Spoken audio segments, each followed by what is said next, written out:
Hello and welcome to this edition of Orion Outreach. I'm Ian Locke, Executive Director here at Orion Neighborhood Television.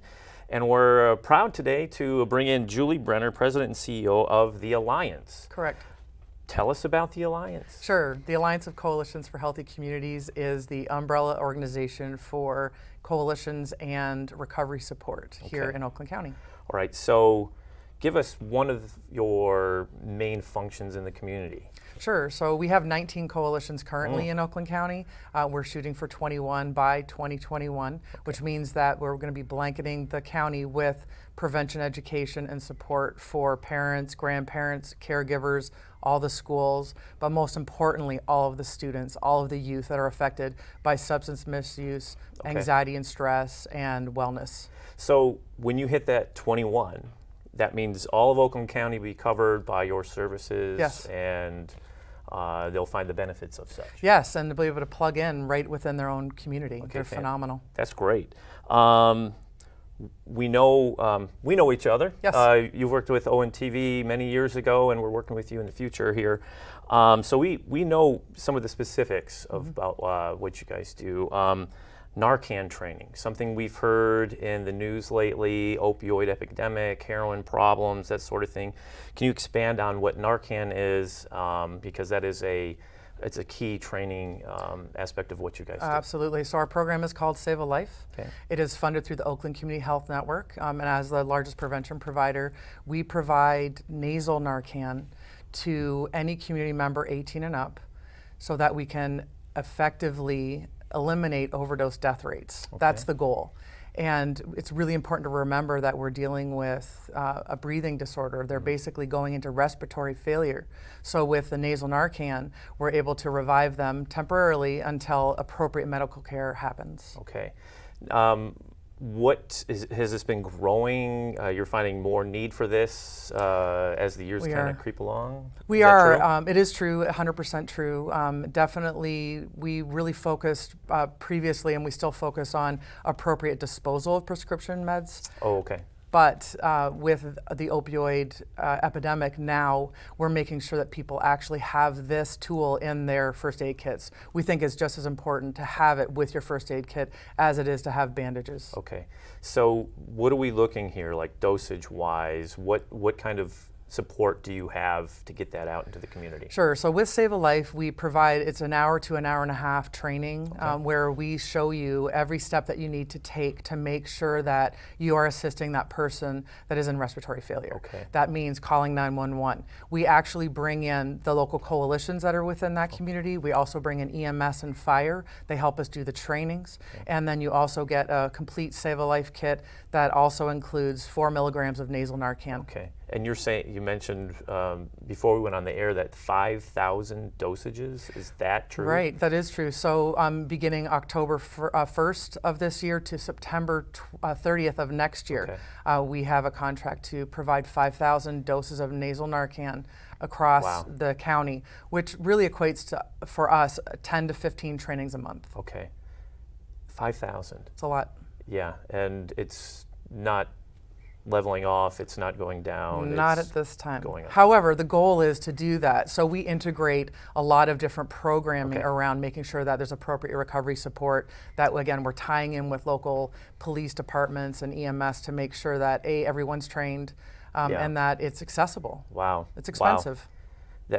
I can't imagine that's I know. You think of other things like, vaping has been in the news lately. I mean, pretty scary, especially for, I'm a parent of a high school student. Ditto. And you have, you think Narcan and the opioids are one thing, but then vaping kind of creeps in. Tell us about the vaping situation and what you guys are doing to try to fight that as well. Sure. So we have free community school programming, which means that middle school and high schools receive Keep Them Safe, Keep Them Healthy, free, which is a great thing. Within that structure, we do focus groups. And about 3 years ago, we started hearing youth in those focus groups talking about stress and anxiety and vaping. And so that was definitely a trigger for us to alter some of our programming to make sure that we were providing appropriate prevention interventions within a school system, and as well as educating our parents about what's actually happening out there. So since then, as of Governor Whitmer's ban on flavored cartridges and liquids, which just goes into effect the first week in October, it's important that that was done, because that actually removes some of that off the shelves for the youth. The temptation or the draw. Absolutely. But also, it's not just educating parents. We just mailed out a administrator's guide, a school administrator's guide, about every intervention, all of the free programming that we have, and also, importantly, cessation. So most people don't really know what to do. This is a new, sort of a new wave of access to nicotine, but also marijuana. Just when you THC. Thought cigarettes were Look at all the work that we've done for decades on that. And it was working, and now you kind of a whole new generation of people addicted. Trouble. Correct, and they're younger. They're younger, even though they say they didn't target them. They think of the advertising pieces. Especially the flavors they're selling. And the flavors. I mean, right to I would hazard a guess that most adults aren't into fruit punch and bubble gum. Right? So with that being said, we do a lot of different things with that, and working with Michigan Department of Health and Human Services tobacco section. We also have a regional vape work task force.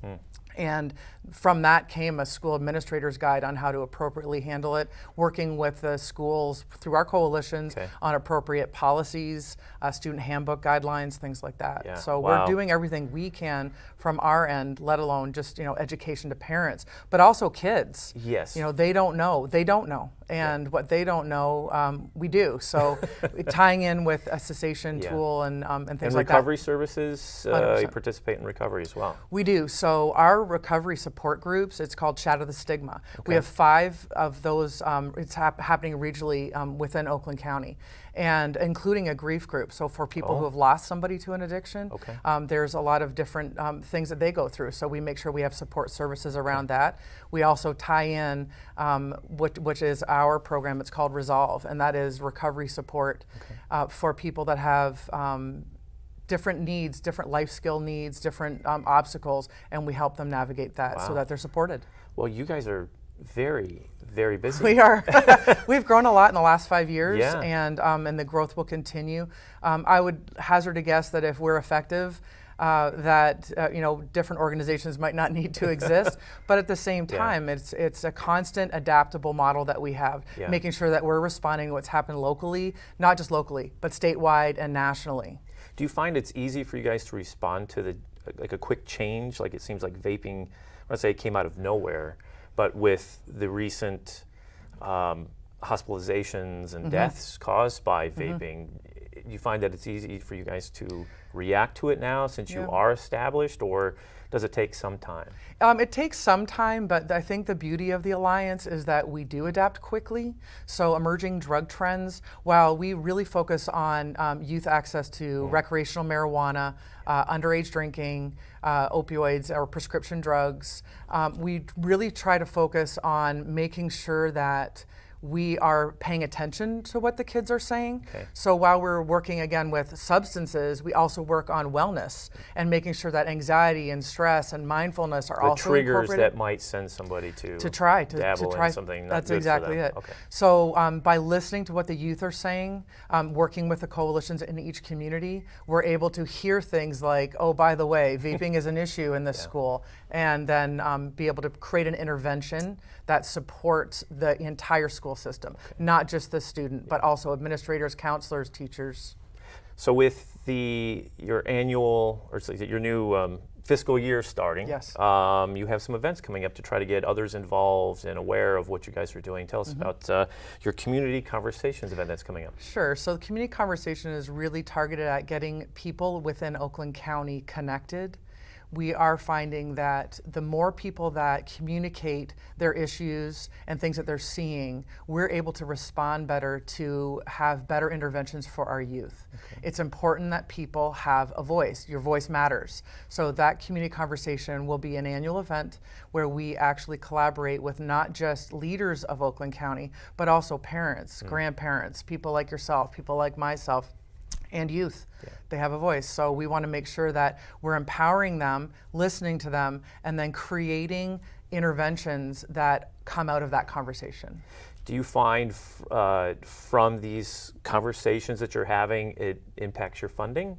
Because I'm curious of your funding model. Sure. And how are you supported? And Sure. we hope there's plenty of funding coming your way for these needed services, I right? agree. I mean, Right. So we are predominantly funded through the Oakland Community Health Network, Okay. which is our community mental health authority. Okay. And we are also funded federally through the Drug-Free Communities Support Program, and just recently the Partnership for Success grant, which will take us through the next 5 years. wow.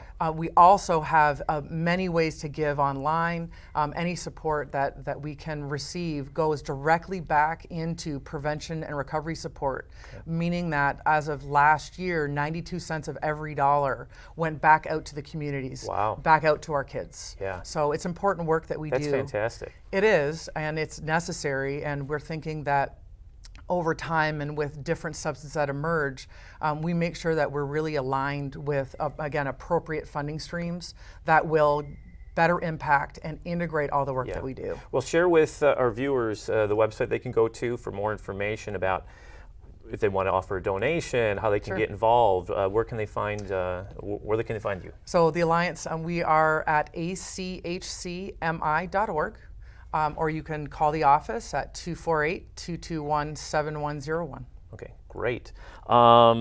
Did I miss anything? Is there anything you'd like to share just before we say goodbye today? No, I think if you can go to the website, you'll find all of our Narcan trainings, all of our support groups, how to connect with a local And coalition. you have a calendar, right? You have We do. calendars, so Yes. you can be involved and know in advance if you can attend Yes. or how Yeah. you can help the organization. Absolutely. And then also you can take a look at our Youth Connections magazine, which also connects within all of the physicians within Oakland County, specifically pediatrics. It'll be in that waiting room if you want to flip through it and understand a little bit more about what we do. Highly encourage you to connect with a local coalition. And if you don't know who to connect with, just give us a call. Okay. Well, Julie, thank you for coming in. Really Thank you. appreciate you taking the time Thank to come into the studio and share the services of the Alliance with all of our viewers at home. And I want to thank all of you for tuning in to this edition of Orion Outreach. I'm Locke. Thank you for tuning in, and we'll see you next time.